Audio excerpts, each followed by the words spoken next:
আজ প্রথমবার আমি কারো বাসর ঘর সাজাচ্ছি। এক্সপিরিয়েন্সটা একদমই অন্যরকম। ফুল দিয়ে পুরা খাটটা সাজানো হয়েছে। বিয়েটা তো হয়ে গেছে আলহামদুলিল্লাহ। নতুন বউ আর বরকে নিয়ে একটা সুন্দর ফাঁকা হাইওয়েতে আসছি এখানে শুট করার জন্য। তবে এখানে এত পরিমাণে রোদ আর গরম, ভালো মতো ছবি তুলতে পারিনি। আর এই কয়েকটা বিয়ের ভিডিও দেখে তোমরা প্রত্যেকটা ভিডিওতে আমাকে জিজ্ঞেস করতেছো আমার পরা এই শাড়িটা আমি কোথা থেকে নিছি। আমার পরা সুন্দর গর্জিয়াস এই শাড়িটা আমি নিয়েছি Sumaiya fashion BD Facebook page থেকে। পেজটা আমি ডেসক্রিপশনে মেনশন দিয়ে রাখবো। আরো অনেক রকমের কালারের ডিজাইনের গর্জিয়াস শাড়ি তোমরা তাদের পেজে পেয়ে যাবা। এই শাড়িটা আমার হাজবেন্ড পছন্দ করে নিয়ে দিয়েছিল। তোমাদেরও যে এত পছন্দ হবে সেটা তো বুঝতে পারিনি। তবে রোদ আর গরমের মধ্যে শাড়ি পরে আমার অবস্থা একদম খারাপ। শুধু শাড়ি হলে তাও হয়, হিজাব নিকাব সবকিছু পরে অবস্থা খারাপ আমার। তোমরা অনেকে আমাকে বলো শাড়ির সাথে আমি নিকাব কেন পরি, দাওয়াত বাড়িতে গেলে নিকাব কেন পরি। আসলে দাওয়াত বাড়িতে গেলে নিকাব পরলে খাওয়া দাওয়া করতে একটু ইজি হয়। যাই হোক, বরের বাড়িতে চলে আসলাম নতুন বউকে নিয়ে। আর গাড়ির পাশে সবাই এত পরিমাণে ভিড় লাগিয়ে দিছে, বাচ্চারা তো মনে হচ্ছে একদম কাজ ভেঙে ঢুকে পড়বে। নতুন বউ দেখার জন্য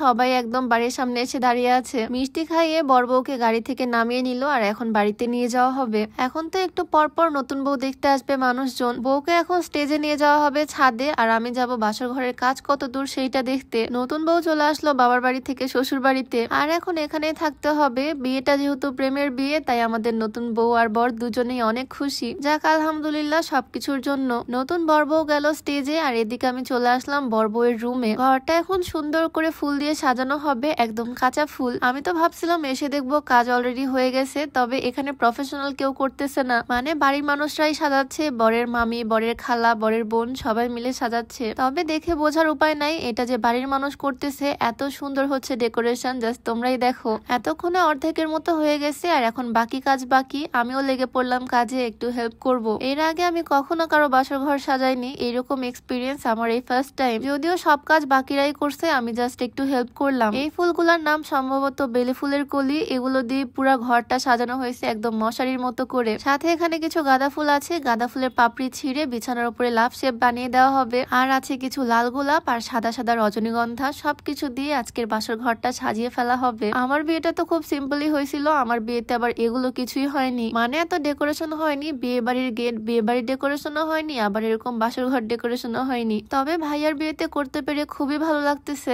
এই হচ্ছে ডেকোরেশনের পর বাসর ঘরের ফাইনাল লুক। খুবই সুন্দর হয়েছে, আমার কাছে তো খুব ভালো লাগতেছে। তোমাদের কাছে কেমন লাগলো জানিও অবশ্যই। এদিকে প্রায় মাঝরাত হয়ে আসতেছে, বাড়ি ফিরতে হবে আমার। তাই আমি আর বেশি দেরি করলাম না, সেই সকাল থেকে এই শাড়ি পরে ঘুরে বেড়াচ্ছি। আর এত রাতে এখন বাড়িতে ব্যাক করব। এই বিয়ের জন্য এতদিন ওয়েট করতেছিলাম, অবশেষে বিয়ে শেষ। এমনিতেই গ্রাম অঞ্চলে রাস্তা ফাঁকা থাকে, আর এখন তো আরো ফাঁকা, কারণ অনেক রাত হয়ে গেছে অলরেডি। বলতে গেলে প্রায় মাঝরাতে আমরা বাড়ি ফিরলাম। আর বাড়ি এসেই সোজা চলে আসছি রান্নাঘরে। অনেক বেশি টায়ার্ড, তারপরও এখন স্লিমিং টি বানাবো, খাবো, তারপরে ঘুমাবো। আমি বিয়ের সময় অনেকটাই মোটা ছিলাম, তবে এখন আলহামদুলিল্লাহ একদম পারফেক্ট। তোমরা হয়তো আমাকে দেখেই বুঝতে পারো কেমন শুকাইছি। ফিট থাকার জন্য, ওজন কমানোর জন্য তোমরাও খেতে পারো এই হার্বাল স্লিমিং টিটা। এটাতে কোনো রকমের সাইড ইফেক্টের ভয় নাই, কারণ সম্পূর্ণ প্রাকৃতিক উপাদান দিয়ে তৈরি। বানানো খুবই সহজ। গরম পানির মধ্যে 1 চামচ স্লিমিং টি এর গুঁড়া দিয়ে ভালোভাবে জাল করে নিলেই হয়ে যাবে। সকালে ঘুম থেকে উঠে খালি পেটে একবার খেতে হবে, আর রাতে ঘুমাতে যাওয়ার আগে একবার। এই স্লিমিং টিটা তোমরা beauty by Lim Facebook page থেকে পেয়ে যাবা। পেজটা আমি ডেসক্রিপশনে মেনশন করে দিব, চাইলে ভিজিট করে আসতে পারো। যাই হোক, প্রচন্ড টায়ার্ডনেস নিয়ে বিয়ের লাস্ট ভিডিওটা এখানেই শেষ করছি। তো সবাই ভালো থাকো, দেখা হয়ে যাবে নতুন ভিডিওতে। সবাইকে আল্লাহ হাফেজ, আসসালামু আলাইকুম।